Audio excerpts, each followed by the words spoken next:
durante todo este mes de enero han estado estudiando el tema la Biblia. El próximo mes de febrero estudiarán otro tema y ya el próximo domingo, Dios mediante, subirán aquí y dirán algo acerca de lo que han estado estudiando durante todo el mes de enero. Vamos a orar un momentito, hermanos, por favor, vamos a orar. Cierra tus ojos ahí donde estás. Queremos pedir la ayuda, el respaldo, la bendición del Señor sobre este tema, sobre este estudio que estamos comenzando nuevamente, las famosas 7 iglesias del Apocalipsis. El domingo pasado vimos el mensaje del Señor a la iglesia de Éfeso. Hoy nos tocaría estudiar el mensaje del Señor a la segunda iglesia, la iglesia de Esmirna. Pero vamos a orar. Padre Celestial, te damos de verdad, de todo corazón, muchas gracias por el privilegio que nos das de tener tu palabra en nuestras manos. Gracias, Señor, por este regalo maravilloso, este libro perfecto que revela tu corazón, Señor, que nos da la información genuina y correcta para que nuestra vida sea una vida edificada sobre la verdad. Y pedimos que en esta tarde tu palabra que va a ser expuesta, Señor, sea expuesta con la gracia de tu Espíritu Santo y que pueda caer en corazones realmente preparados y sedientos de palabra. Y como dice este hermoso libro, que el que tenga oídos para oír, que oiga lo que el Espíritu dice a la iglesia.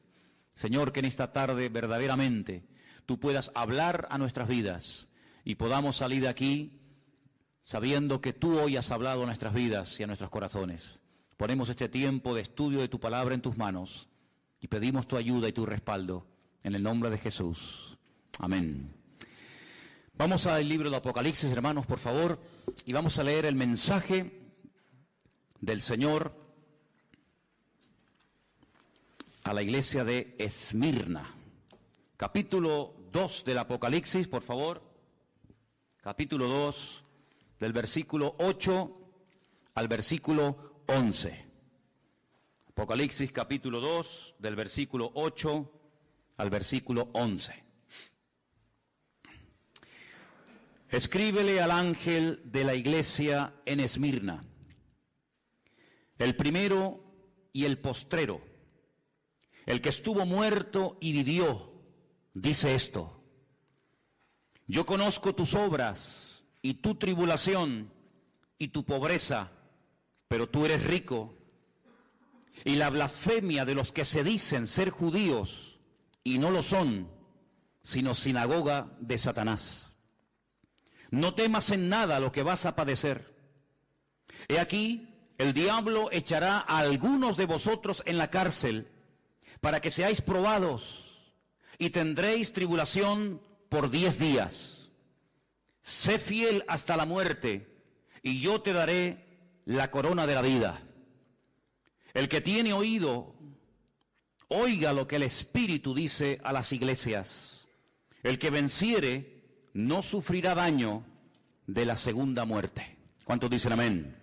Gloria a Dios, gloria a Dios. Hemos dicho que el libro del Apocalipsis contiene la última y más amplia revelación acerca de la persona de nuestro Señor Jesucristo.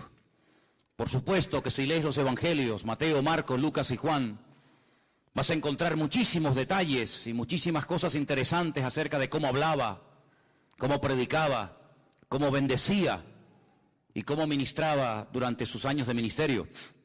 Pero el libro del Apocalipsis es fundamentalmente una revelación de detalles que no encuentras en ninguna parte de los evangelios más que en este libro sobre la figura de nuestro Señor Jesucristo. Así es que el apóstol Juan, que es el autor, el hombre que vivió más cerca del Señor Jesucristo que ninguna otra persona durante toda la historia del Nuevo Testamento, es una persona que casi ya está rozando los 100 años de edad. Lleva aproximadamente 70 años predicando el Evangelio. Conoció al Señor Jesucristo más o menos con 30 años de edad y ahora se encuentra en una isla, la isla de Patmos, una isla que tiene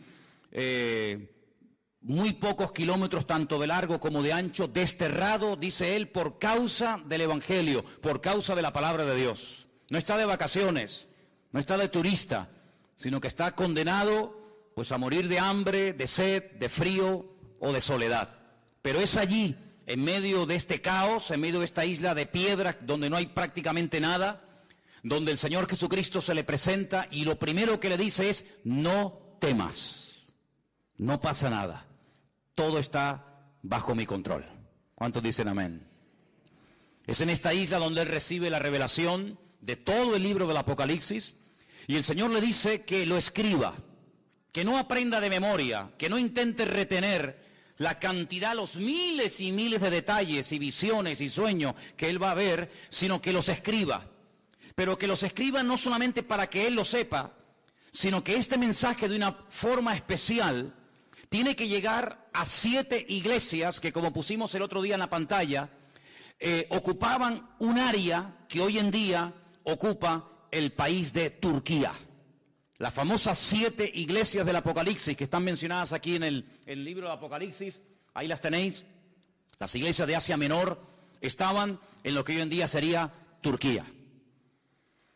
Un país hoy en día conquistado por el Islam, pero que en aquel tiempo era un pilar del cristianismo y de misioneros y de obreros y de personas que amaban y servían al Señor con toda su alma y con todo su corazón. La semana pasada vimos lo que el Señor le dijo a la iglesia de Éfeso. Le dijo que reconocía que habían trabajado, que habían sido una buena congregación durante mucho tiempo, que estaban en un lugar muy difícil por la presión espiritual que sufrían los miembros de dicha congregación. Una iglesia que realmente fue una joya durante mucho tiempo, fue una iglesia madre que produjo otras congregaciones hijas, que son estas. Una iglesia donde el apóstol Pablo estuvo nada más y nada menos que 2 años de su vida allí, sin moverse, en Éfeso. Una iglesia que empezó con 12 personas, pero terminó con miles y miles de miembros. Y una iglesia que conocía muy bien Juan, porque los últimos días de la vida y del ministerio del apóstol Juan los pasó en Éfeso. No murió en Patmos, sino murió en Éfeso. Y fue allí donde vivió también con la madre de nuestro Señor Jesucristo, con María, ¿verdad? Porque él recibió el encargo de cuidarla cuando el Señor Jesucristo moría en la cruz. En ese lugar también fue Timoteo, pastor de esa iglesia durante un buen tiempo. Las cartas que Pablo le escribe a Timoteo, se las escribe cuando es pastor en Éfeso.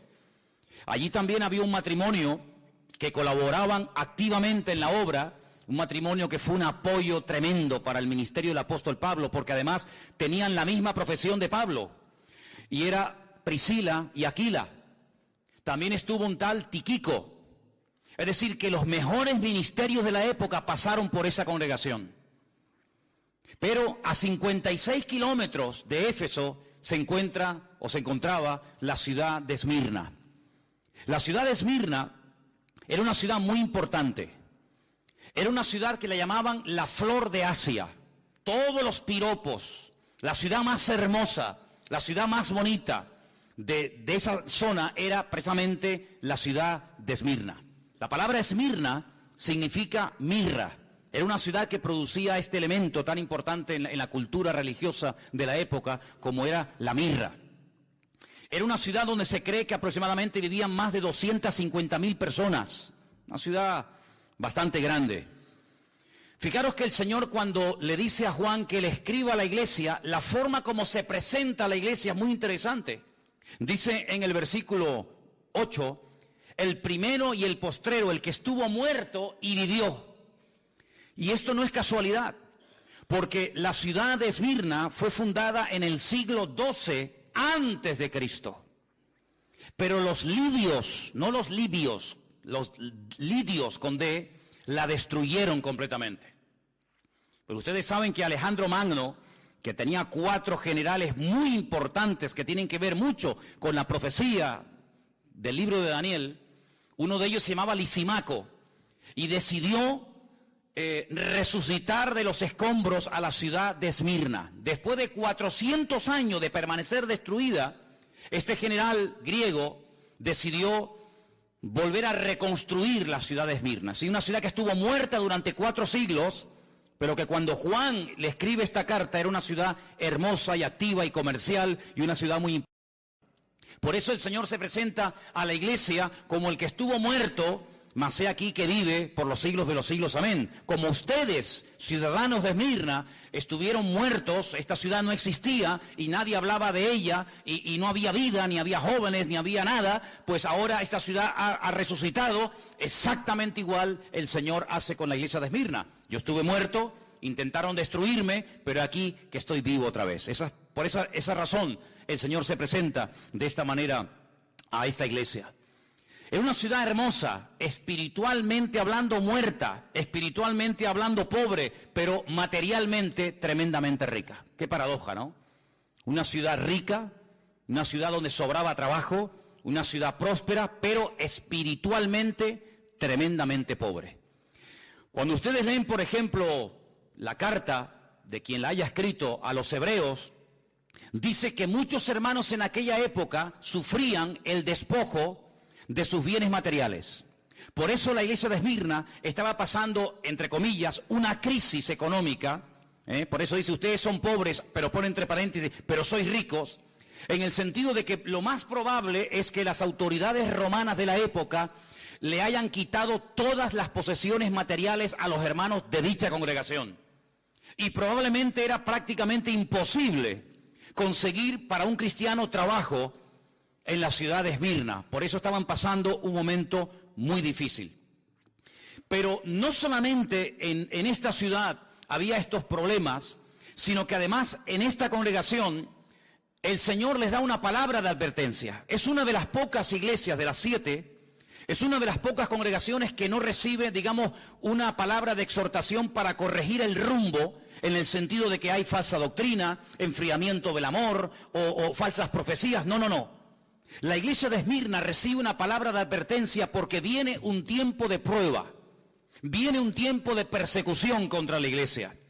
Y como el jueves nos predicaba Anderson en el mensaje acerca del Espíritu Santo, una de las 27 funciones diferentes del Espíritu Santo en la vida de un creyente y de una congregación, una de ellas es que Él nos recordará lo que Él nos ha enseñado, Él tomaría de Cristo y le glorificaría, y Él nos haría saber lo que ha de venir. En otras palabras, la iglesia de Esmirna tenía que estar preparada antes de y no después de. El Señor Jesucristo les dice a través de este mensaje que vienen 10 días de persecución. Ahora, no es algo literal. Hay un estudio muy interesante, que es el estudio de la numerología, gematría en hebreo, que tiene que ver con todos los números que aparecen en la Biblia. Aparecen muchísimos números.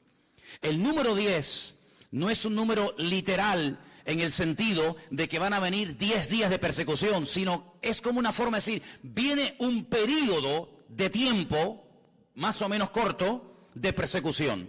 Pero en vez de decirlo así, dicen, vienen 10 días de persecución a la iglesia. Pero no es que sean 10 días, lunes, martes, miércoles, jueves, y ya está, no. Sino es un periodo corto de tiempo. Eso es lo que significa, vienen 10 días de persecución.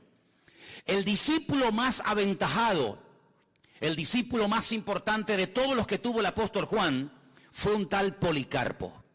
No me va a dar tiempo y no voy a hablar de Policarpo porque no tengo tiempo de hacerlo, pero yo les pediría a ustedes, en internet tienen todo lo que quieran, lean todo lo que puedan de este gran varón de Dios. Policarpo fue uno de los pastores de esta iglesia. Fue muerto en la hoguera en el año 156 después de Cristo. Él era miembro de la iglesia de Esmirna. Simplemente un pequeño detalle. Cuando lo llevaron para prenderla en la hoguera y habían puesto la hoguera encendida para meterlo dentro y le dijeron, te damos la última oportunidad, si reniegas de Cristo, si te retractas en cuanto a tu fe, te libras de la muerte.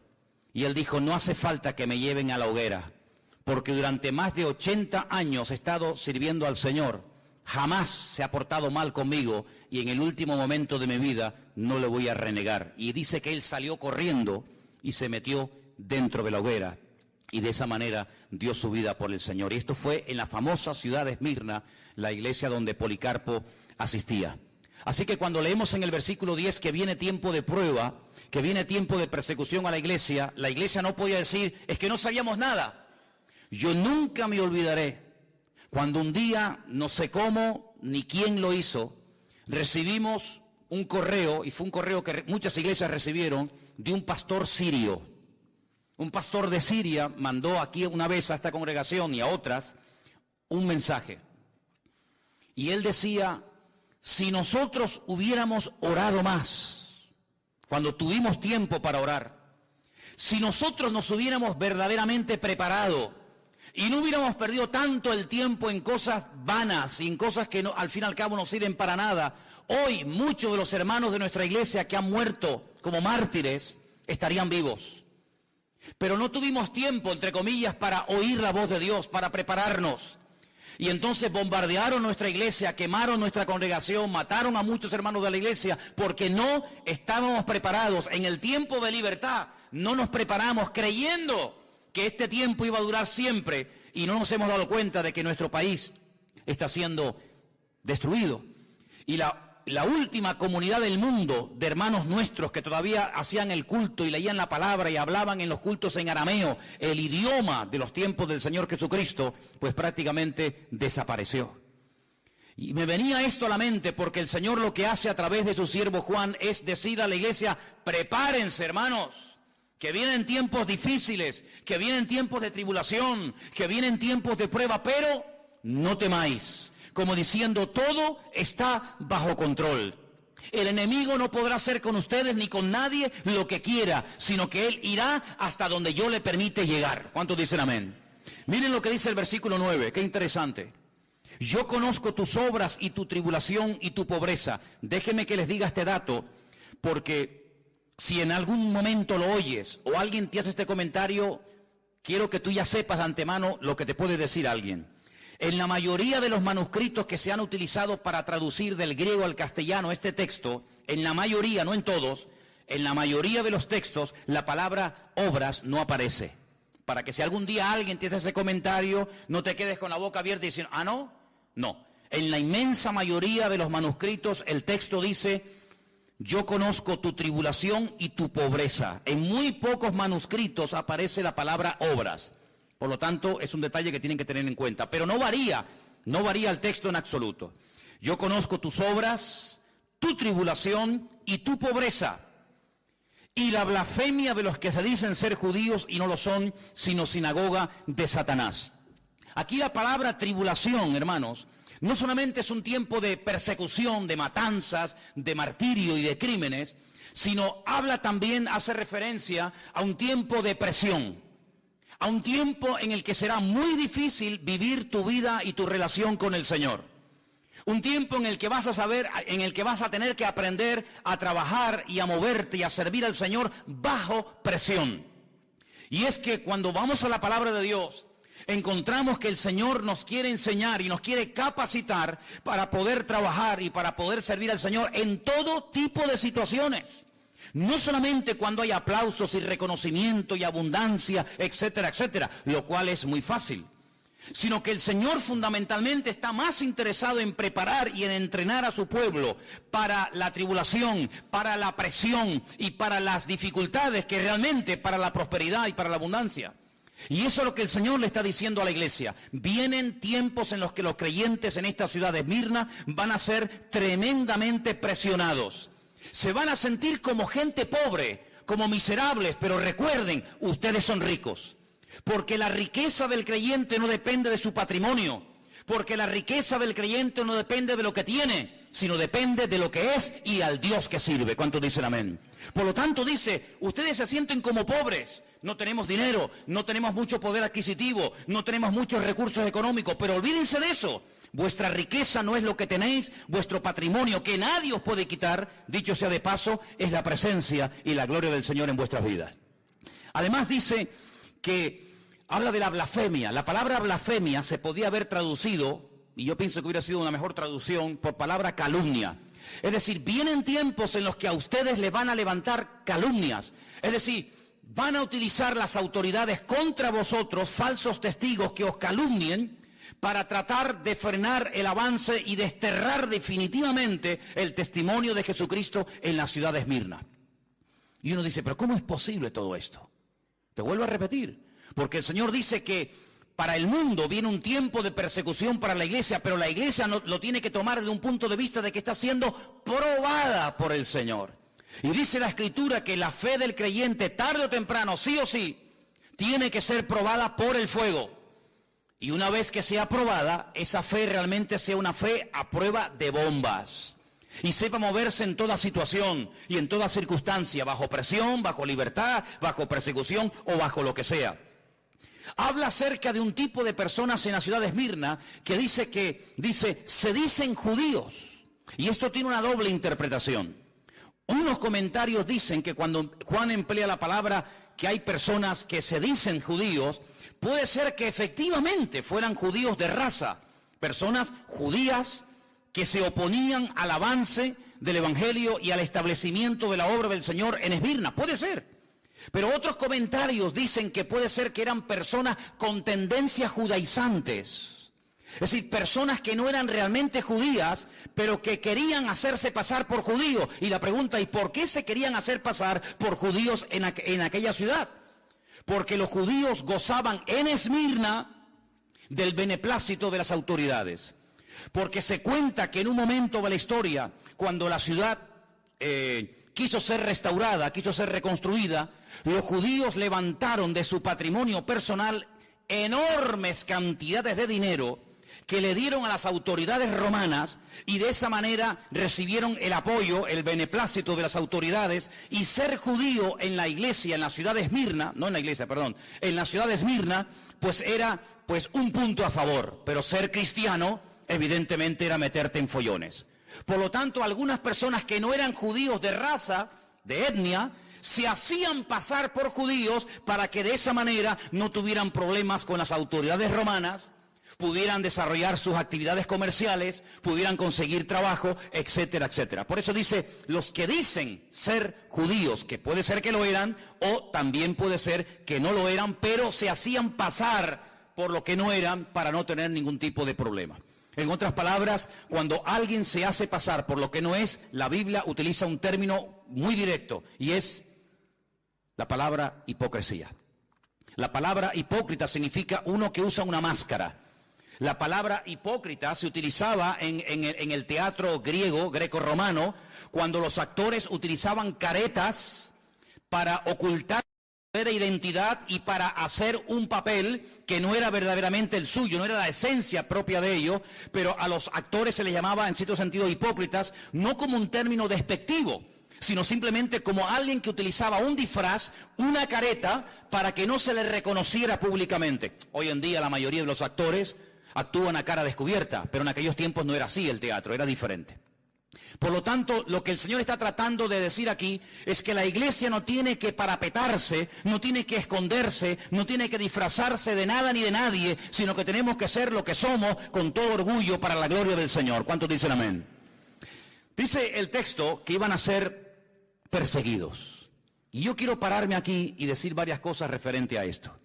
Nosotros en este momento, aquí en Europa, concretamente aquí en España, no estamos siendo perseguidos. Pero esto no fue siempre así. Esto no fue siempre así. El que ahora en este momento no quemen nuestras iglesias, no echen a nuestros hijos de las universidades y de las escuelas, que nos dejen leer la Biblia, que podamos tener un culto con un cartel fuera y cantar y todo el barrio oírnos, no siempre fue así. En este país ha habido persecución. España es un país bañado con sangre de mártires. España es un país donde han muerto miles de creyentes por la causa del Señor Jesucristo y por el Evangelio. No siempre fue permitida la lectura de la Escritura. Nosotros somos el resultado y el producto de muchos hermanos que pagaron un precio altísimo para que hoy en día nuestra juventud y nuestros niños, y nosotros incluidos, podamos disfrutar de esta libertad. Pero no siempre fue así, queridos hermanos. Y es que si tú estudias la historia de la iglesia desde que nació prácticamente hasta el día de hoy, la iglesia siempre en algún momento de la historia ha sido perseguida. Tenemos ahí en el tablón de anuncios de la iglesia, yo les pediría que después se acerquen y lo vean, los países donde en este momento están nuestros hermanos sufriendo terribles persecuciones. Sin lugar a dudas, de todos los países que en este momento hay persecución, el más complicado, el más difícil, donde realmente es un peligro el ser creyente, es en Corea del Norte. Es el país donde más persecución hay en este momento contra la iglesia. Pero por ejemplo en China, hasta hace muy poco tiempo, la persecución contra los cristianos ha sido horrorosa durante años, durante décadas, ¿verdad?, del régimen comunista. Pero como bien saben ustedes, yo hace unos días estuve con un pastor chino, en el barrio chino de Londres, y este hermano me decía que la iglesia está creciendo, que tienen varios cultos durante la semana, pero China es un país donde han estado perseguidos los hermanos durante muchísimo tiempo, pero hoy por hoy hay más de 7,000 chinos que cada semana están entregando sus vidas a Cristo y bautizándose para la gloria del Señor. Es decir, que donde más los han perseguido es hoy por hoy donde más está creciendo y extendiéndose el Evangelio. ¿Cuántos dicen amén? ¿En Europa hubo persecución? Claro que sí, pero gracias al Señor estamos temporalmente pasando un tiempo de libertad. Pero el Señor no tiene que pedirle permiso a nadie para que en un momento determinado, si Él lo considera oportuno, por un breve periodo de tiempo, la iglesia, su pueblo, sus hijos, seamos probados con algún tipo de presión, con algún tipo de persecución. El creyente tiene que partir de la base de que por muy bien que lo quieras hacer, por muy bien que te comportes, por muy buen testimonio que tengas, en cualquier momento se pueden levantar enemigos contra ti. El apóstol Pedro es muy claro cuando habla a los hermanos que están siendo perseguidos en aquella época y le dice: hermanos, por favor, no sorprendáis del fuego de la prueba que os ha sobrevenido, como si alguna cosa extraña os aconteciese. Los padecimientos que estáis pasando en este momento en otras latitudes, en otras naciones del mundo, también hay hermanos que los están experimentando y sufriendo. Por lo tanto, si en algún momento nos enteramos, o tú mismo, en la familia, en el trabajo, en la universidad, o donde sea, te sientes presionado, perseguido, cuestionado, etcétera, no te sorprendas, va en el paquete, va incluido que en un momento determinado, sin necesidad de pedirte permiso, Dios te puede poner a prueba en este área de tu vida si Él lo considera oportuno. ¿Pero qué le dice el Señor a la iglesia? ¿Solamente le da la información? ¿Para qué? ¿Para asustarla? No, para prepararla. Pero además le dice: no temas.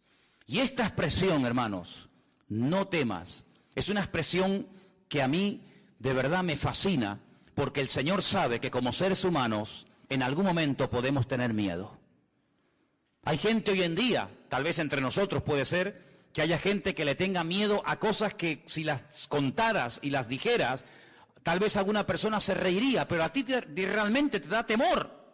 Hay gente que es incapaz de acercarse al borde de una montaña porque dice que se le va la cabeza y tiene miedo a las alturas.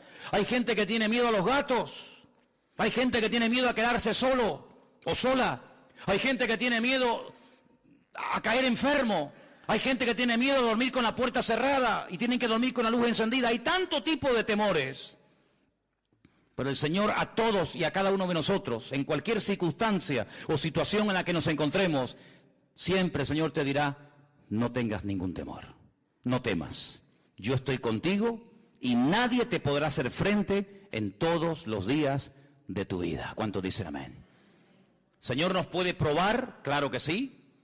Hay un versículo que quiero leerlo, lo tengo aquí apuntado, no quería olvidarlo. Está en 2 de Timoteo 3:12, te lo leo y dice: todos los que quieran vivir piadosamente en Cristo Jesús padecerán persecución. ¿Conocías ese versículo? Todos los que quieran vivir piadosamente, ordenadamente, santamente en el Señor, padecerán persecución. 2 de Timoteo capítulo 3, versículo 12. El Señor le dice a la iglesia: vais a ser perseguidos, pero no tengáis ningún temor. Y le dice: sigan siendo fieles. Esa expresión cuando le dice sean fieles, en el texto original dice sigan siendo fieles. No es que a partir de ahora vais a ser fieles, no, hasta aquí habéis sido fieles. Pero cuando venga la persecución, seguid perseverando en vuestra fidelidad. Y hermano, es que hay un ingrediente, hay una asignatura que no puede ser en nuestras vidas, una asignatura pendiente, y es la constancia en el Señor. Imagínense la cantidad de gente que hemos conocido en todos estos años. Me doy cuenta que hay mucha gente que empieza bien, se animan, comienzan a leer la Biblia, comienzan a venir a los cultos, comienzan a interesarse por las cosas del Señor, Pero hermano, eso está muy bonito y está muy bien. Pero aquí lo importante no es tener una buena temporada. Aquí lo importante es ser fiel, como dice aquí, hasta la muerte. ¿De qué sirve que leas durante un mes todos los días la Biblia y te levantes temprano a orar, si luego al mes siguiente no sabes ni dónde dejaste la Biblia y ya ni siquiera te acuerdas del Señor ni de orar? No quieras correr y abarcar demasiado en poco tiempo. Sed fieles y constantes hasta la venida del Señor, dice la Escritura. Estad firmes y constantes creciendo en la obra del Señor siempre. La Biblia apela continuamente a la fidelidad, a la constancia, a la perseverancia. Un día y otro día, sin afanarse, sin preocuparse, sin ningún temor, sin ninguna preocupación, sino dependiendo el minuto a minuto, el día a día de la presencia de nuestro Dios. Vienen tiempos difíciles, vienen tiempos de prueba, vais a ser probados, pero no temáis, sed fieles, aprender a perseverar. Y es algo muy interesante ver que en la iglesia, en la ciudad de Esmirna, se levantaron todo tipo de calumnias y todo tipo de acusaciones contra los hermanos. Leyendo esto y preparándome para este mensaje, descubrí que las 5 cosas que utilizaban las autoridades de la ciudad de Esmirna contra los hermanos eran estas. Se les acusaba de ser desleales al César de Roma. Al César de Roma se le llamaba Kairos. ¿Qué te parece? La palabra Kairos se traduce por señor, pero no es señor José, señor Antonio, señor Jorge, señor Juan, sino Kairos es el Adonai, es la máxima autoridad, ¿verdad? Cuando el Nuevo Testamento se escribió, que se escribió en griego, el apóstol Pablo, en una de sus cartas dice que si confesamos que Cristo es el Kairos, el Señor, la máxima autoridad, seremos salvos. El César de Roma era el que tenía este título, la máxima autoridad, el Señor. Por lo tanto, había que ofrecerle pleitesía, había que postrarse delante de un busto, delante de una estatua del César de turno, cuando pasabas por delante de él. Los cristianos se negaban rotundamente a adorar como si fuera un dios al César de Roma. Los cristianos estaban dispuestos a morir antes de doblar sus rodillas y adorar al César como si fuera un dios. Eso fue lo que le dijeron a Policarpo en el 153 después de Cristo. Pero ¿qué más te da? Di que el César es el Kairos, que es el Señor, y después te vas a tu casa y aquí no ha pasado nada. Pero él dijo, bajo ningún concepto, el Kairos, mi autoridad y mi Señor no es un hombre, es mi Señor Jesucristo. ¿Cuántos dicen amén? Por eso eran acusados de ser gente peligrosa, de ser gente desleal a las autoridades de la época, nada más lejos de la realidad. Segunda calumnia o acusación, que era gente inmoral y practicaban el canibalismo. Y tú dices, ¿cómo se puede acusar a un cristiano de ser un caníbal? Porque resulta que cuando llegaba el momento de partir el pan y el vino, esas reuniones que se llamaban en aquella época ágapes, donde había coinonía, donde había comuniones, eran a puerta cerrada. Sí, hermano, sí. Eran a puerta cerrada, no podían entrar gente que no fuera realmente miembros de la congregación, no podían entrar visitas, no podían entrar inconversos. Los ágapes, cuando se repartía el pan y el vino, aquel pacto, aquel nuevo pacto, donde el Señor dijo, el que no come mi carne y el que no bebe mi sangre, y sabemos que es algo metafórico, de ahí que tenemos que estudiar hermenéutica, ¿verdad? No puede ser mi discípulo, no puede formar parte de mi familia, pues había extendido la idea de que hacían actos de canibalismo y comían carne humana y bebían sangre de seres humanos por las malas palabras traducidas o interpretadas del Señor Jesucristo. Y decían que esos actos eran como lo que hacían los romanos, orgías y lugares de promiscuidad sexual, y los acusaban de eso. Tercera y calumnia o acusación, los acusaban de ateos. Como si fuera un delito ser ateo.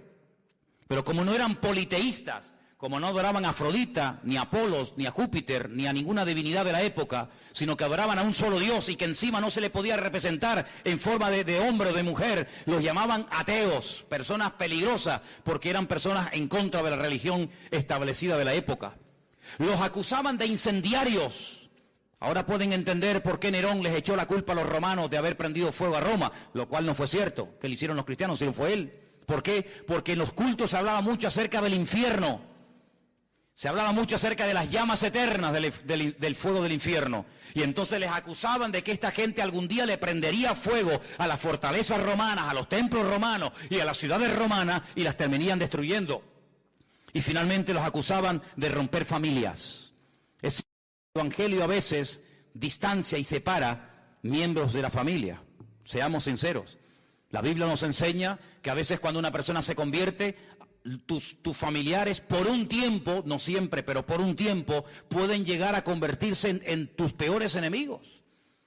Cuando yo me convertí y comencé a asistir a una pequeña congregación en Las Palmas, había una chica que se había convertido, que había sido drogadicta y había practicado un tiempo la prostitución.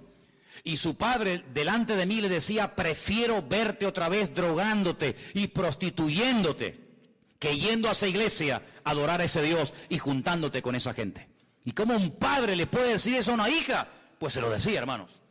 Y a veces cuando tú te conviertes al Señor con toda la alegría, ¿verdad? Y con todo el gozo del mundo que conlleva el tener a Cristo en tu vida, vas a tu hermano, a tu sobrino, a tus hijos, a tu padre, a tu madre, a tu marido, y resulta que se te vuelven en contra. Y tú dices: pero ¿cómo puede ser esto? Te vuelvo a repetir, va en el paquete, no te sorprendas. Todos, o la mayoría de los creyentes que hemos aceptado al Señor, que no hemos nacido en hogares, entre comillas, de cristianos practicantes, como lo que consideramos hoy en día, hemos tenido que pasar por esas tribulaciones y por esas pruebas. Pero, ¿qué dice la Biblia? No temas, persevera, sé fiel hasta la muerte y el Señor te dará la corona de la vida. ¿Cuántos dicen amén?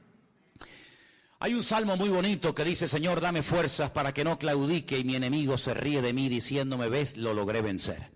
Así que mentalízate de que hay ojos, hay familias, hay amigos, hay vecinos, hay compañeros de trabajo que te observan, que te estudian, que te analizan y están esperando el más mínimo fallo para enseguida tirarse encima de ti. Por eso tienes que buscar más que nunca al Señor, porque la vida cristiana no se ha diseñado para vivirla herméticamente en una burbuja que nadie se entere. No somos espías del reino de Dios, somos testigos del reino de Jesucristo. ¿Cuántos dicen amén? No hacemos las cosas a escondidas, sino que somos luz y sal de la tierra y queremos que todo el mundo y las puertas de nuestra iglesia estarán siempre abiertas para que cualquier persona en cualquier momento pueda venir y grabar y filmar y sacar fotografías y hacer lo que quieran, porque no nos ocultamos, porque no tenemos ningún temor de decir: somos hijos del Rey de Reyes y Señor de los Señores, y no nos avergonzamos del Evangelio, porque el Evangelio es poder de Dios para salvación. ¿Cuántos dicen amén?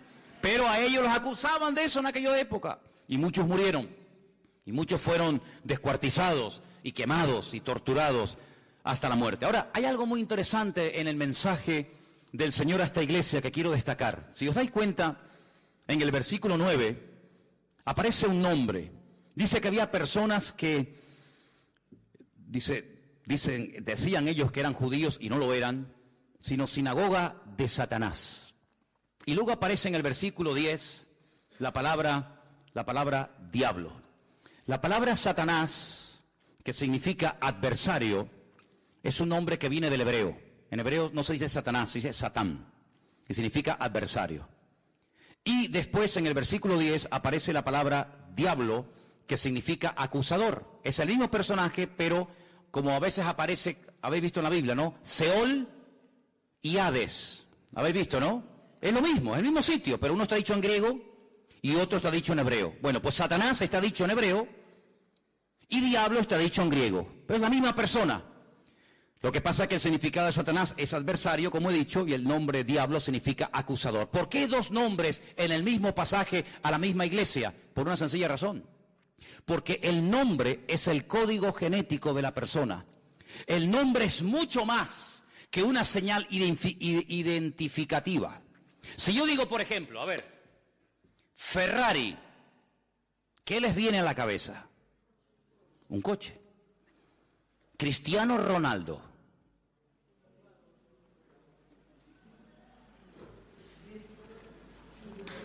¿Sí o no? El nombre conlleva muchas cosas, mucho más que simplemente decir: este es Juan, este es Pedro, este es Antonio. En la Biblia, la palabra nombre es Shem. Quédense con eso. Shem. La palabra alma es Neshama. Shem, Neshama. Nombre, alma. Si yo les escribo la palabra alma, que es la vida, ¿verdad? En medio de la palabra neshama, la palabra alma, dentro está la palabra Shem, está la palabra nombre.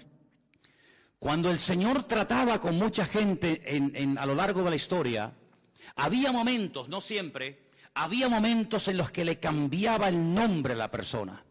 Porque el nombre es como una especie de código genético, es una especie de esencia que se revela a través del nombre. Cuando vieron en un parto que un niño salía y que el otro que era gemelo la agarraba por el talón, por el calcañar, dijeron en ese momento, ¡ay, mira, es un Jacob! Es un suplantador, es uno que quiere salir primero y agarra al hermano por el pie. Y le pusieron Jacob, porque es uno que quiere suplantar, no quiere salir del primero, pero el hermano se le adelantó. Ya dije una vez que en la cultura hebrea el tema de los gemelos se explica con una botella. Si en una botella de cuello muy estrecho metemos una piedra y después volvemos a meter otra piedra, ¿qué piedra sale primero? ¿La primera que metió o la segunda? La segunda. Entró una piedra, se fue al fondo, metí otra piedra y se quedó encima de la piedra anterior. Luego la segunda que entró sale la primera y la primera que entró sale la segunda. Así se explica en hebreo el tema de los gemelos. El primero en ser fecundado sale el segundo y el segundo fecundado sale el primero.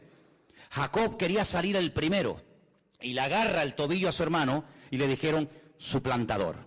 Por eso la característica fundamental de la vida, de la esencia, de la personalidad de este personaje era que él siempre quería lo del otro. La bendición de mi hermano la quiero yo. El mejor lo quiero yo. Él siempre quería ir el primero. Cuando el Señor trata con él y le dice, es que así no puedes ir por la vida, porque el fin no justifica los medios, yo te voy a cambiar el nombre y nunca más te llamarán suplantador. Hay otro camino, hay otra forma, otra conducta en la vida que no es ni la mentira, ni la manipulación, ni la tergiversación, ni nada por el estilo, sino es un camino de obediencia, es un camino de santidad. Si tú quieres conseguir todo a lo bruto, puede ser que lo consigas, pero nunca podrás decir que fue el Señor el que te lo dio, sino fue tu fuerza, tu sabiduría, tu experiencia. De ahí que el Señor le diga al pueblo de Israel, cuidadito, cuando entréis en la tierra prometida, en la tierra de Canaán, cuidado que comiencen los rebaños a reproducirse y las cosechas a ser abundantes. Tengan mucho cuidado, no sea que caigan en el error, en la trampa de decir, mi fuerza, mi poder, mi sabiduría ha producido este imperio. No, Señor, ten mucho cuidado, porque antes de la caída es la altivez de espíritu y la soberbia. Como tú creas que el que suple tu necesidad es tu trabajo, eres hombre muerto, amigo. Como tú creas que tu experiencia y tu sabiduría es la que te ha ido abriendo camino en la vida, te estás atribuyendo la gloria a ti y se la estás robando al Señor. Lo que tienes, o se los atribuyes al Señor y nadie te lo puede quitar, o como tú te atribuyas la gloria, ten cuidado que lo que tanto sacrificio te costó conseguir, mañana cualquiera te lo puede quitar. Lo que Dios da, nadie te lo quita, pero lo que tú dices que tú has conseguido con el sudor de tu frente y con tu trabajo, ¿no os dais cuenta que Adán tenía que vivir del sudor de su frente? ¿Pero el creyente tiene que vivir del sudor de su frente? Dice, sí, no, Señor. Adán tenía que vivir del sudor de su frente porque tú te has desconectado de mí. Yo te di el paraíso, yo te di lo mejor y tú te has desconectado de mí, por lo tanto a partir de ahora te buscas la vida. Eso es lo que significa en versión Manolo Sierra, ganarás el pan con el sudor de tu frente. ¿No me quieres? Búscate la vida. A partir de ahora vas a comenzar a sudar. Conmigo no ibas a sudar nunca. A partir de ahora cuando sudes vas a decir, madre mía, ¿cómo cuesta sacar estas patatas? ¿Cómo cuesta conseguir este trabajo? Claro, pero cuando vamos al Nuevo Testamento, encontramos que el modelo que Cristo nos enseña es otro. Dice, el justo por la fe vivirá. Tú eliges. ¿Quieres sudar la camiseta y tú ser el que consigue las cosas de la vida? Adelante, amigo, no hay ningún problema. Pero si quieres, te enseño otro modelo de vida. Y es depender del Señor, el pan nuestro de cada día, dánoslo hoy. Al fin y al cabo, ¿qué es más difícil? ¿Vivir por tu esfuerzo personal o vivir por fe? Bueno, habrá respuestas para todo. Pero cuando vamos a la palabra de Dios, nos encontramos que el Señor lo que quiere es que aprendamos a depender de Él, que nos conectemos a la fuente. ¿Y la fuente quién es? Nuestro Señor Jesucristo. ¿Cuántos dicen amén?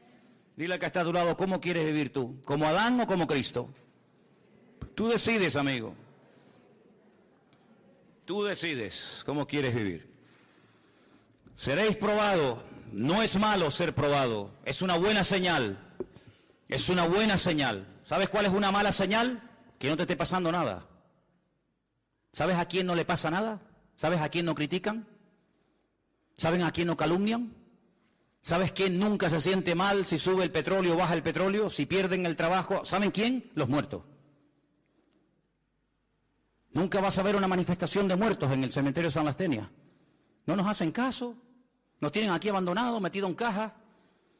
No me traes flores, te has olvidado de mí, te has enamorado de otro hombre, te has enamorado de otra mujer. Los muertos no se quejan, porque nadie se mete con ellos, es con los vivos. Por lo tanto, el ser probado es una buenísima señal, querido. ¿Y probado en qué? ¿En qué fue probado Cristo? ¿En qué fue probado Cristo? Dice la Biblia, ¿en qué fue probado? ¿En qué? En todo. ¿Y tú crees que nosotros vamos a ser mejores que Él y no vamos a ser probados en todo? Si Él fue probado en todo, ¿qué garantía tienes tú de que Él no permita, si lo desea, en un momento determinado que tú y yo también seamos probados en todo? ¿Cómo vas a conocer la fidelidad de Dios si toda la vida vives en abundancia? Pero cuando vives en escasez vas a poder decir con autoridad, no desde la plataforma de la teoría, sino desde la realidad, el Señor es mi pastor y nada me faltará. Yo sé lo que digo, ¿verdad? ¿Qué testimonio puede dar el enfermo que ha visto un toque de Dios en su vida, de decir, el Señor es mi médico divino, ¿verdad? Luego hay pruebas que fortalecen tu fe, hay pruebas que descubren la naturaleza del Dios al cual sirves, y la esencia del Señor no se conoce en la abundancia, sino se conoce en la prueba, porque la prueba es una bendición de Dios para la vida del creyente. Dios, como dije antes, no tiene que pedirnos permiso, todo está bajo el control de Dios, y lo importante no es el tiempo que Dios permita la prueba, sino la actitud que yo voy a tener durante el tiempo de prueba, porque la actitud es lo que marca la diferencia. ¿Cuántos dicen amén? Ahora, es interesante notar la recompensa de la iglesia. Fíjate, dice aquí en el versículo 10, no temas en nada de lo que vas a padecer, y aquí el diablo echará a algunos de vosotros en la cárcel para que seáis probados, tendréis tribulación por 10 días o un poco de tiempo, sed fiel hasta la muerte y yo te daré la corona de la vida. Tal vez a nosotros esto de la corona no nos diga nada, pero en aquellos tiempos a los atletas, ¿verdad?, se les coronaba con una corona de laureles. Pero una corona, como dice la Biblia, corruptible. Te ponían una corona de laurel muy bonita sobre tu cabeza, sobre tu cuello, pero tarde o temprano se marchitaba. Era una corona corruptible, pero el galardón, la corona que el Señor le dará a sus hijos que sean fieles hasta la muerte, es una corona, dice, incorruptible. Y esta mañana cuando leía esto, me dio algo, un vuelco en el corazón, porque la palabra iglesia está en plural en el versículo 11 y en todos donde lo leas. El que tiene oído, oiga lo que el Espíritu le dice a la iglesia. ¿Dice eso? No. A las iglesias, no es lo mismo la iglesia que las iglesias. Es como cuando, por ejemplo, he oído gente que dice el versículo, a los suyos, a los Juan 1:11, a los suyos vino y los suyos no le recibieron. Yo a veces me quedo callado, no les digo nada. Pero eso no dice la Biblia. ¿Ah, no? No. Algunos dirán, no, en la mía sí dice eso. Yo me corto un brazo como el de la película de la noche, que la Biblia suya no dice, a los suyos vino, sino que la Biblia dice, a lo suyo vino. Y los suyos no quisieron recibirlo. Si yo vengo a lo mío, yo vengo a cumplir con la voluntad de mi Padre. Yo vengo con un propósito eterno. Y si ustedes no lo quieren recibir, no es problema mío, pero yo vengo a lo mío. Yo vengo a hacer la voluntad de mi Padre. No vengo a agradarles a ustedes, vengo a agradar a mi Padre. Y cada palabra que sale de mi boca no sale por mí mismo, sino que el Padre me da autoridad para que salgan esas palabras. Y las obras que yo doy dan testimonio de que mi Padre me está avalando y me está respaldando en lo que estoy haciendo. Bueno, pues así como ese versículo no dice eso, este tampoco dice que el que tiene oído para oír, oiga lo que el Espíritu dice a la iglesia. Bueno, pues si tengo que oír lo que el Señor dice a la iglesia, pues estaría... No, dice a las iglesias. Es decir, te amplía la visión, una visión amplia. No una visión local, sino una visión universal. ¿Qué le está diciendo el Señor no solamente a mi congregación, a mi iglesia local, a la cual pertenezco? Sino que le está diciendo el Señor a su iglesia, a sus congregaciones en todas partes del mundo. Cómo el Señor se está moviendo en estos últimos años en la iglesia, a nivel general, en el mundo. Eso me interesa saberlo a mí. ¿Por qué? Porque si tú estudias lo que se llama eclesiología, que es el estudio, el desarrollo de la iglesia a lo largo de la historia, tú te das cuenta que el Señor no trató con nuestros hermanos en la década de los años 80, igual que trató a los hermanos de la década de los años 60. La misma iglesia, el mismo evangelio, la misma Biblia. Pero Dios no se movió igual en los años 60 que en los años 80 que en el siglo XXI. Las cosas que están ocurriendo hoy hacía mucho tiempo que no ocurrían en la trayectoria de la iglesia. Por lo tanto, hay un mensaje local, hay un mensaje individual, pero también hay un mensaje colectivo. Y yo creo que una de las cosas, permítame que dé otra opinión personal, una de las cosas que el Señor nos está diciendo a todos los cristianos es: prepárense que vengo pronto. ¿Cuántos dicen amén? Porque ninguna iglesia, ninguna generación de creyentes ha estado más cerca de la segunda venida del Mesías que nosotros. ¿Vieron hermanos que murieron con la fe de verlo venir y no lo vieron? Pero nosotros en este momento estamos viendo profecías que hace 2000 años que no se cumplían. Estamos viendo cosas que se dan hoy en día tan fácilmente que hace 10 años atrás hubiera sido imposible que eso que hoy en día es normal se dé hoy por hoy. Por lo tanto, es muy importante que abramos los oídos y estemos atentos. Y hay algo que nos puede ayudar, a veces no tanto, pero a veces nos puede ayudar, y es oír las noticias, leer los periódicos, ver cómo habla la gente del mundo, ver cómo hablan en las tertulias, ver cómo hablan los políticos, y te das cuenta de que ha empezado el principio de dolores. Ustedes que están en la calle y que conocen a tanta gente de la calle, tú no palpas, no te das cuenta cómo habla la gente, qué preocupaciones tiene, qué temores tienes. Por eso dice la Biblia que en los últimos tiempos las iglesias tienen que estar atentos a los mensajes en plural que Dios está lanzando a su pueblo, porque el Señor no ha parado de hablar. El problema es que hay muchos que han dejado de oírle. Y cuando una persona no le oye es porque o no quiere oír o porque es sordo.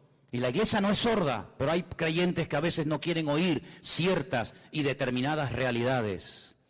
Ahora, dice que la promesa para la iglesia es que les daría una corona de vida, pero algo muy interesante que le promete a esta iglesia, y es que no experimentarían, no sufrirían ningún daño de la muerte segunda. A lo mejor algunos de ustedes saben lo que es la muerte segunda, pero otros dicen, ¿cómo que la muerte segunda? Voy a ver si lo digo bien. El que nace una vez, morirá 2 veces. El que nace 2 veces, morirá una vez. Lo repito. El que nace una vez, morirá 2 veces. El que nace 2 veces, morirá una vez. ¿Lo habéis entendido? ¿Lo podemos decir juntos? A ver si vais a meter la pata. Venga. El que nace 2 veces, morirá una vez. El que nace una vez, morirá 2 veces. ¿Cuántas muertes hay? Bueno, vamos a leer en la Biblia. Que sea la misma Biblia la que nos hable. Apocalipsis 20:11. Vais a ver cómo lo vais a captar al momento, sin ningún problema. O de aquí salimos teólogos o salimos locos como cabras, ¿no? No hay término medio. Apocalipsis capítulo 20, versículo 11. Escuche. casi al final del libro.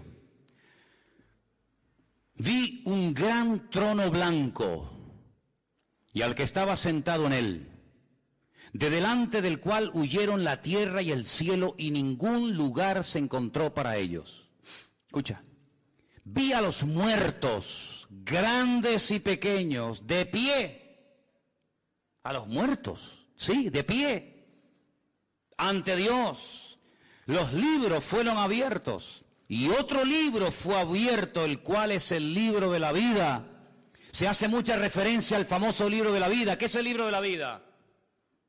El libro de la vida es el libro de familia de Dios. Ustedes tienen un libro de familia, ¿no? Y ahí aparece el nombre de los hijos, cuando nacieron. Pues Dios tiene un libro de familia, claro, imagínate cómo será el libro. El libro de familia de Dios se llama el libro de la vida. Hay otros libros, la Biblia habla de otros libros, sí, habla del libro donde se escriben lo que hemos hecho. El libro de las obras, ya eso está en el Antiguo Testamento. Pero luego habla del libro de la vida. Y otro libro fue abierto, el cual dice aquí es el libro de la vida. Ahora, un pequeño matiz, permitan que haga esta pausa. La palabra vida en hebreo nunca se puede escribir en singular, ¿vale? La palabra vida en hebreo es hayim y siempre es plural. No hay vida, hay vidas. Es una palabra muy interesante porque la Biblia habla de varias vidas, no de esta vida efímera y pasajera, ¿verdad? Entonces es el libro de las vidas, pero bueno. Fueron juzgados los muertos por las cosas que estaban escritas, ¿dónde? ¿En el libro de la vida? No, en los libros. Luego hay libros de registro de nuestra vida, lo que hicimos y por qué lo hicimos y cómo lo hicimos. No es que yo hice tal cosa, pero ¿cómo lo hiciste, mijo? Quejándote, lamentándote, ¿qué te crees? ¿Que es el número de lo que hace, el número de cosas? No, es con qué actitud haces las cosas. Entonces fueron abiertos esos libros, según sus obras, y el mar entregó los muertos. Ahí estaba Miriam, Leonardo DiCaprio, el de Titanic. El mar entregó los muertos que había en él, y la muerte, y el Hades. Hades es en griego, lugar de los muertos. Seol, lugar de los muertos, es en hebreo, lo mismo. Entregaron los muertos que había en ellos, y fueron juzgados cada uno según sus obras. La muerte, fíjate que es como un ente particular, ¿no? La muerte, no es algo abstracto. La muerte y el Hades, dos cosas diferentes, fueron lanzados al lago de fuego. Esta es la muerte segunda. ¿Te das cuenta? Esta es la muerte segunda. Y el que no se halló inscrito en el libro de la vida fue lanzado al lago de fuego. Cuando una persona nace, y todos los que estamos aquí tenemos en común que todos hemos nacido, unos en un lugar, otros en otro, unos de una manera y otros de otra manera, etcétera. Hemos nacido físicamente, de un padre, de una madre, pero ese nacimiento no nos permite entrar en la vida eterna. Por eso el Señor Jesucristo a Juan en capítulo 3 de San Juan, lo pueden leer después en casa tranquilamente, les dice, mira Nicodemo, déjate de historias. No es que yo sé que tú has venido de Dios porque nadie puede hacer, que te dejes de historia. No quiero piropos, no quiero que me estés haciendo la pelota, Nicodemo. Si no naces de nuevo, no puedes entrar en el reino de los cielos. Nicodemo dijo, ¿qué? Abraham nunca habló de esto, ni Moisés, ni David, ni Jeremías, ni Salomón. Nacer de nuevo, ¿eso qué es? Me estás diciendo que si no vuelvo a nacer del vientre de mi madre, no puedo entrar en el reino de los cielos. Y el Señor le dice, ¿y tú eres maestro de Israel? Y no entiendes esto, ¿por qué tipo de maestro eres tú? Lo que es nacido de la carne, carne es. Y lo que es nacido del espíritu, espíritu es. Vamos a ampliar el concepto. Pablo escribe una carta a los Efesios y les dice, Él, el Señor, os dio vida cuando estabais muertos en vuestros delitos y en vuestros pecados. No solamente de muerte se muere. No solamente una persona está muerta cuando lo llevas al cementerio y lo entierras, sino que hay personas que comen, hablan, respiran, dan discursos políticos, dan clases en la universidad, tienen familia y están muertos espiritualmente hablando, se sobreentiende. Porque somos espíritu, alma y cuerpo. Cuando el alma se separa del cuerpo, pierdes la vida física. Pero cuando el espíritu se desconecta de Dios, aunque tengas vida física, espiritualmente hablando, estás muerto, querido. Y cuando el Señor viene a nuestra vida, Él que dice, yo soy el camino, la verdad y la vida. Y hasta que Cristo no esté en tu corazón, aunque seas el hombre más famoso e importante del mundo, espiritualmente hablando, tú estás muerto. Por eso, si no naces de nuevo, no puedes heredar la vida eterna. Porque si nosotros heredásemos la vida eterna por nuestro nacimiento natural, por nuestro nacimiento físico, ¿para qué tuvo que venir Cristo a morir por nosotros en la cruz? Si ya simplemente por el hecho de nacer, ya soy salvo, entonces, ¿qué necesito yo de salir por las calles y predicar el evangelio a nadie? ¿Qué necesidad tenemos de que Cristo viniera a este mundo? Ninguna. Pero no te das cuenta que cuando Adán se desconectó, cuando Adán se quedó sin la cobertura del Creador, quedó a la deriva. Sí, comía, tenía hijos, se reproducía, tenía amigos, viajaba, cantaba, bailaba, pero estaba espiritualmente muerto. Pero cuando se vuelve a producir la unión, la conexión entre el Creador y la criatura, ese espíritu que quedó desconectado, ese espíritu que quedó muerto, ¡pum!, vuelve otra vez a la vida. Y eso es lo que la Biblia llama nacer de nuevo. Por eso dije, el que nace una vez, es decir, el que nació porque su madre lo parió, pero no nació espiritualmente hablando, morirá 2 veces. Morirá el día que le toque, 14 de mayo del 2016. Hasta ahí llegó Juan Palomo. Ahí se murió. Pero ese hombre resucitará algún día. Y se presentará delante de Dios, ¿sí o no? Y el Señor abrirá el libro y dice, a ver, ven para acá, ¿cómo te llamas? Juan Palomo. Juan Palomo. O Juan Bochúo. No, Juan Palomo no aparece aquí. ¿Cómo que no aparece ahí? Pero si yo era el director de la Caixa, y yo era el catedrático, y yo era... Sí, pero es que aquí no aparecen títulos. Pero si yo di 1 millón de euros a Cáritas, que es que aquí no aparece en este libro lo que hiciste. Juan Palomo, por J, ¿verdad? Sí, si no tenía Juan. No aparece. Condenado a muerte. ¿Otra vez morir? La segunda muerte. La primera ya la tuviste el 14 de mayo del 2016. Ahora otra vez tendrás que morir eternamente. Porque cuando un vecino te fue a regalar una Biblia, te burlaste de él. Porque cuando alguien te invitó a la iglesia, pasaste olímpicamente, dijiste que te ibas a ver el Tenerife con no sé quién. Porque no tuviste tiempo, porque eras el tío más ocupado de la tierra, porque tenías tiempo para todo y para todas, menos para Dios. Entonces ahora vas a morir otra vez, pero de esta no te escapas, amigo. Entonces el que nace una vez, muere 2 veces, el día que te toca y cuando el Señor te juzgue en su presencia. Pero si tú naces 2 veces, yo nací el 2 de octubre de 1961 en Caracas, Venezuela. Yo nací una vez, pero hace no sé cuántos años atrás, alguien me habló de Cristo y yo le dije, Señor, cámbiame la vida, yo acepto a Cristo como mi Señor y mi Salvador personal. Y ese día en Las Palmas yo volví a la vida, volví a nacer de nuevo. Y entonces cuando yo muera, pues moriré una vez, pero cuando resucite y me presente delante del Señor, el Señor me dirá, buen siervo fiel, en lo poco fuiste fiel, en lo mucho te pondré. Entra en el gozo de tu Señor y viviré eternamente en la presencia del Señor. Por eso yo te pregunto esta tarde, ¿cuántas veces has nacido? 1. Ay, amigo, no te queda nada. ¿O has nacido 2 veces? El nacimiento físico nos mete en el planeta Tierra. El nacimiento espiritual nos introduce en la vida espiritual, en la vida eterna con el Señor Jesucristo. Por eso la promesa del Señor a Esmirna es esta. El que cree en mí no sufrirá, no experimentará ningún daño de la segunda muerte. Hay gente que tiene ya el nicho comprado, las flores, la caja, todo lo tienen ya listo.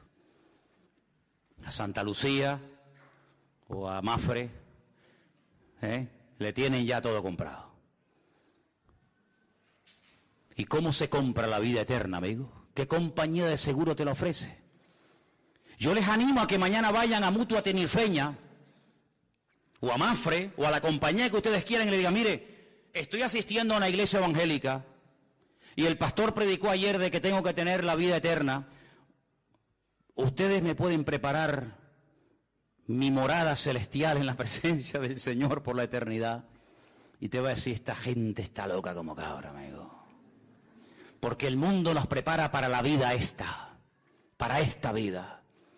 Y el diablo es un experto en tener entretenida a la gente para que no piense que esta vida es pasajera, pero que la verdadera vida es la que nos falta. Miren cómo hacen los casinos, sin ventanas. ¿Para qué?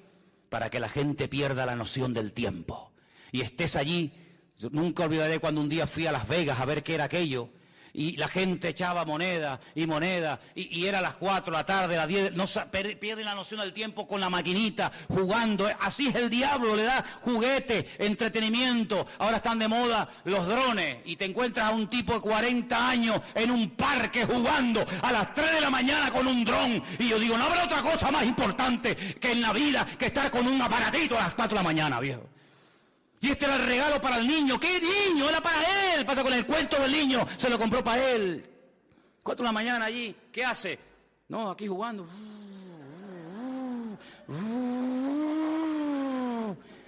Y yo digo, es increíble, hermano. Se le va la vida jugando a los machanguitos. Pero el diablo es un experto en ponerle orejeras a la gente y que no mire para atrás. Y que no sepas que mañana esa esquela que lees en el periódico puede ser la tuya y sea demasiado tarde. Un hombre se dio cuenta demasiado tarde y dice que cuando se vio en el Seol, cuando se vio en el Hades, en tormento, y miró para arriba y vio allí a Lázaro y vio a Abraham, le dijo, Padre Abraham, manda a alguien que me moje, que me eche un poco de agua encima porque estoy en tormentos. Y le contestaron y le dijeron, hay una gran cima, hay una gran separación entre tú y nosotros. Ni vosotros podéis pasar aquí, ni nosotros podemos pasar allá. Es demasiado tarde, querido. Tú tuviste tu recompensa en vida, la vida. Y amados, yo quiero que en esta tarde cerremos nuestros ojos un momento y te hagas esta pregunta, que es la pregunta más importante de toda tu existencia. ¿Tú le has entregado tu vida al Señor Jesús? Yo no te pregunto si estás viniendo aquí a la iglesia, lo cual sí está muy bien, muy bonito y es muy importante. No, yo no te pregunto eso. Hay muchos cultos a los que el diablo va también. Hay muchas congregaciones a las que el diablo le gusta ir. Yo no te pregunto si vas a una iglesia, si das ofrendas, si cantas. No, yo no te pregunto eso. Yo te pregunto si tú verdaderamente eres salvo y le has entregado tu vida al Señor Jesús. Porque si tú no le has entregado tu vida al Señor Jesucristo, tú arderás eternamente en las llamas del infierno, amigo. Y me da igual si usted cree o no cree en esto, es la pura realidad y es la palabra de Dios. Y cuando ese libro sea abierto, si tú no le has entregado tu vida a Cristo, tú recordarás toda la vida el mensaje que hoy aquí en Garcilaso de la Vega tú oíste, donde el Señor te confronta y el Señor toca y llama a la puerta de tu corazón y te dice, yo quiero ser tu Señor, quiero ser tu Salvador, quiero que nazca 2 veces para que mueras una sola vez. Y en la primera vez que naciste tú no tomaste parte activa alguna. Pero en esta segunda vez tú sí puedes decidir cuándo y dónde vas a nacer. Es cuando tú le abras la puerta de tu corazón al Señor y entiendas que el libro del Apocalipsis no se escribió para asustar a nadie, sino para revelar a Cristo y para que la gente le conozca y le sirvan a Él. La salvación no viene con el tiempo. La salvación no se hereda de padres a hijos, de abuelos a nietos. La salvación es personal e intransferible. Nadie se puede salvar. Si en esta tarde hay aquí alguna persona que nunca, jamás, no te pregunto si crees en Él, supongo que crees en Él. Te pregunto si tú nunca le has entregado de verdad, de corazón, tu vida al Señor Jesucristo. Y como dice la Biblia, lo he confesado públicamente con mi boca. y no he nacido de nuevo, hoy es el momento más importante de tu vida. Porque hoy tú decides dónde vas a pasar la eternidad y quién será tu cobertura espiritual durante toda tu vida. La salvación es algo muy importante que no se puede comprar, no se puede estudiar, solamente se recibe por la fe en Cristo Jesús, Señor nuestro. Si hay alguna persona en esta tarde entre nosotros que no ha aceptado nunca, aunque te has congregado, pero no tiene nada que ver, tú nunca verdaderamente has nacido de nuevo, vives de la fe de otros, vives de la gloria de otros, pero no es tu experiencia. Qué bonito cuando dice la Biblia el Dios de Abraham, pero también el Dios de Isaac. Y también el Dios de Jacob. No solamente era el Dios del abuelo, sino de papá y de los hijos. Si tú en esta tarde le quieres entregar tu vida al Señor Jesucristo y decirle, quiero que inscribas, que anotes mi nombre en el Sefer Hayim, en el libro de la vida. Ahora te entrego mi vida, Señor Jesús. Déjame orar por ti, ¿sí? Un día lo tuvieron que hacer por mí, cuando estaba perdido, muerto. Si en esta tarde hay alguien que le quiere entregar su vida a Jesús, al Señor, estás, indícamelo, levantando tu mano. Y levantando esa mano en alto, pues me estarás indicando que tú quieres entregarle tu vida al Señor. ¿Hay alguien que en esta tarde le quiere entregar por primera vez su vida al Señor Jesús?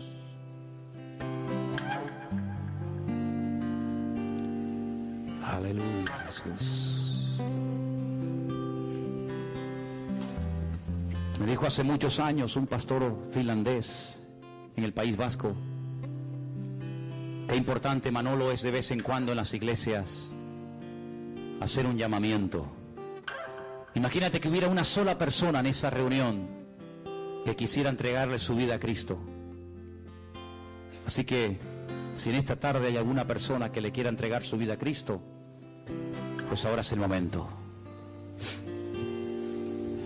¿Hay alguien más? ¿Hay alguien en esta tarde? Amén. Cierra tus ojos. Es un momento muy importante.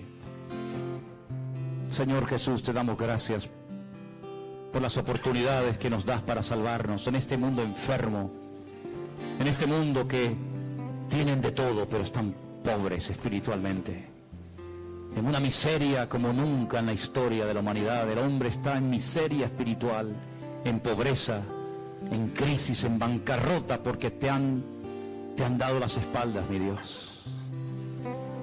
Y nosotros nos encontramos en este mundo que no es el nuestro, que estamos aquí simplemente para cumplir unos objetivos y nada más. Nos encontramos a veces como seres insignificantes, pero tu palabra dice que aunque nos sintamos pequeños y pobres, somos ricos. Porque la riqueza más grande del mundo es conocerte a ti, Señor.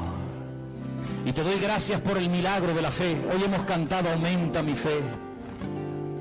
Y gracias te doy porque un día me diste la fe que yo nunca tuve, la fe que nunca pude aprender en casa, la fe que no aprendí en el hogar. Te doy gracias porque tú me la diste, Señor.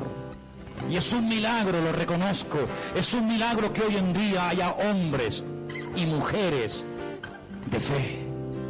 Pero te pedimos en esta tarde, Señor, aumenta nuestra fe. Y que, Señor, permítenos durante este año 2016, Señor, permítenos hablarle a mucha gente, a muchos jóvenes, a muchas personas del motivo por el cual tú viniste a este mundo. Bendito seas. Aleluya. Aleluya, Jesús. Quiero que estés orando en este momento. Es un momento para estar orando. Ahora todo el mundo tiene que estar orando para que en esta semana el Señor nos dé oportunidades para hablarle a alguien del Señor. Hazte con una Biblia, con un Nuevo Testamento, con algún folleto de la iglesia, que los hay. Y pídele al Señor esta semana poder hablarle a alguien del Señor. Que no pase, por favor, esta semana sin haberle hablado a nadie de Cristo. A ese amigo que conoces, a ese compañero de trabajo, a ese vecino, a ese hombre que saludas cada día, que tal vez mañana lo verás, pero dentro de una semana habrá dejado de estar en este mundo. Háblales, sé atalaya de Dios, sé trompeta de Dios, anuncia las virtudes de aquel que te llamó de las tinieblas a su luz admirable. Aleluya. Gracias, mi Dios. Ora y pídele al Señor. Pídele al Señor que te use en esta semana para llevar almas a los pies del Señor Jesús. Aleluya.